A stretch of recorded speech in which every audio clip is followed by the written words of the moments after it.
from the Nile to the Euphrates. Has this prophecy come to pass? We're going to find out, because a prophecy that done came to pass already cannot be recreated by others. It's impossible because it done came to pass already. And it's an Israelite prophecy for the Israelites, and that other peoples cannot come back and recreate prophecies that done passed already. All right, we know that in the book of Joshua, after the death of Moses, the servant of the Elohim said to Joshua, son of Nun, Moses attended, my servant Moses is dead. Prepare to cross the Jordan together with all this people into the land that I am giving to the Israelites. Every spot on which your foot treads I give to you as a promise, Moses. Your territory shall extend from the wilderness in the Lebanon to the great river, the river Euphrates on the east, the whole Hittite country, and up the Mediterranean Sea on the west. So, all right, so we want to know that if that prophecy didn't come to pass, and I can show that prophecy has came to pass, that if you go to Solomon right here. Solomon rule extended all over the kingdoms from the Euphrates to the land of the Philistines and the boundary of Egypt.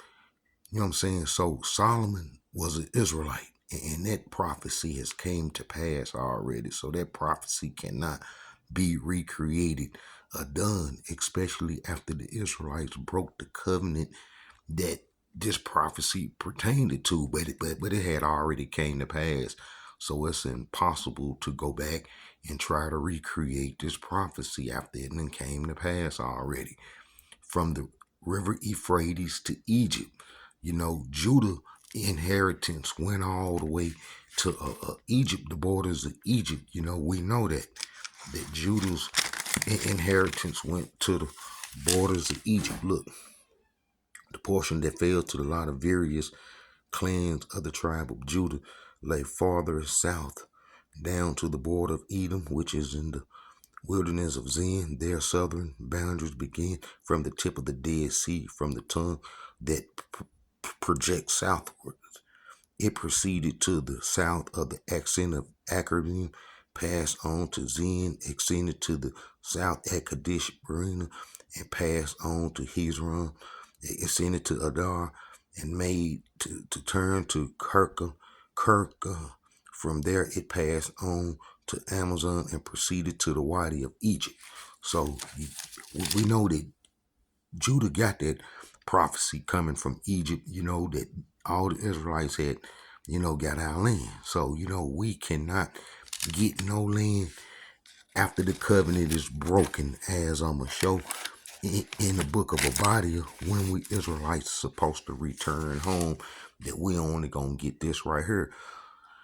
This shall they possess the Neb, Mount Esau as well, the Seplah and Philistia.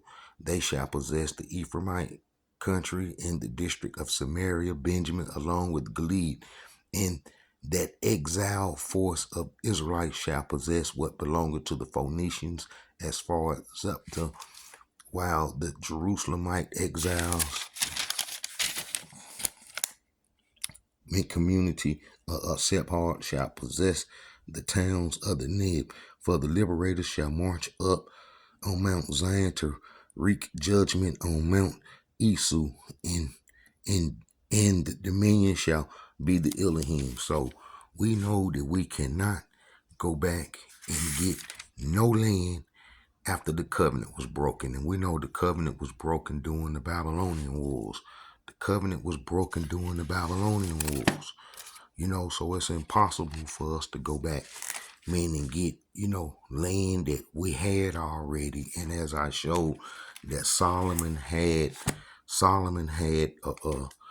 fulfilled this prophecy. Solomon ruled extended over all the kingdoms from the Euphrates to the land of the Philistine and the boundary of Egypt. So, they can't go back and get this land that we done already, had as a prophecy, and that it came to pass, and then the covenant was broken. and then we get new land. You know, our new heritage is not gonna be as big as what we had promised to us from the beginning, because we broke the covenant for the Egyptian religion. So anybody that go try to recreate this prophecy is not gonna work, because we done had the land already and the prophecy then came to pass.